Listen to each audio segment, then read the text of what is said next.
Құрметті ханымдар мен мырзалар, біз сіздерді Қазақстан Республикасы Президенті іс басқармасы медициналық орталығының Қарлығаш балабақшасы республикалық мемлекеттік кәсіпорнында қарсы алғанымызға қуаныштымыз. Сіз балаңыздың бақытты, бірақ сонымен қатар білімді және тәрбиелі болып өскенін қалайсыз ба?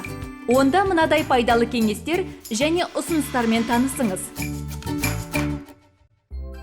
Балаңызды қандай бар, солай жақсы көріңіз. Балаға жоғардан төмен қарамаңыз. Онымен сөйлескен кезде отырыңыз. Осылайша бір-біріңізді түсіну жеңіл болады. Балаңызды жиі құшақтаңыз. Күніне 10 реттен кем емес. Оны еркелетіңіз. Басынан сипаңыз. Мұны ол сіздің еркелетуіңізді қабылдауға дайын болған кезде жасаңыз. Кішкентай балаңыз сізге көмектескісі, немесе өзі бір нәрсе жасағысы келсе, оған осындай мүмкіндік берейік. Тіпті егер сіз ол осындай күрделі тапсырманы орындай алмайтынына сенімді болсаңыз да.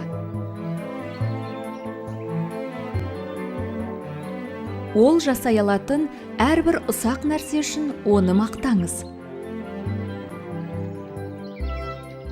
Баланы 1,5 жастан 6 жасқа дейін тәртіпке үйретіңіз.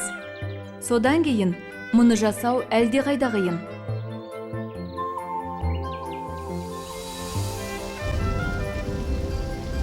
Егер баланы ата-анаға қорқыныштары, оның жасында осындай уайымдары туралы айтып беруге үйретсе, онда балалар қорқынышының бір бөлігі жойылады.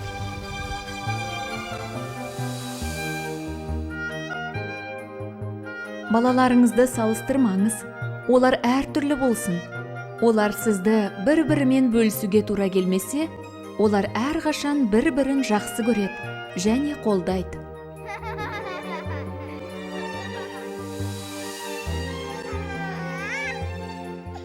Есіңізде болсын, кіші балаңыз болған кезде үлкені әлі де бала болып қалады. Оған мейірімділік, қамқорлық, көңіл бөлу, өзін кішкентай сезіну мүмкіндігі қажет.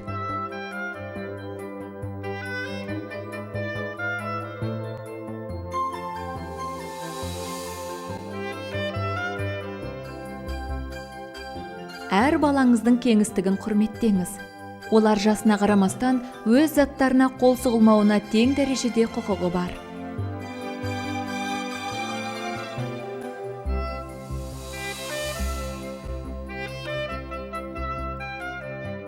Баладан бірдеңе істеуін тоқтатуды сұрағанда, оған сіз орнына не істеу керектігін айтыңыз. Сіз балаңыздың ұғымталдығына және тіл алғыштығына таң қаласыз.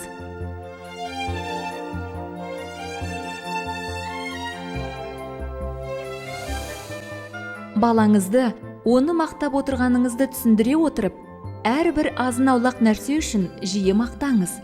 Оған жақсы тәрбие беретін жағымды анықтамалар берейік. Ынталы оқушы, шығармашыл бала, ұқыпты қыз, табанды адам және тағы басқалар. Бір нәрсені дұрыс жасамаған үшін балаңызға ұрыспаңыз. Оның әрекеттерінен оң ниетін табыңыз. Ол жақсы істеген үшін мақтаңыз. Содан кейін нені жақсартуға болатынын айтып, дәл қалай істеу керектігін көрсетіңіз.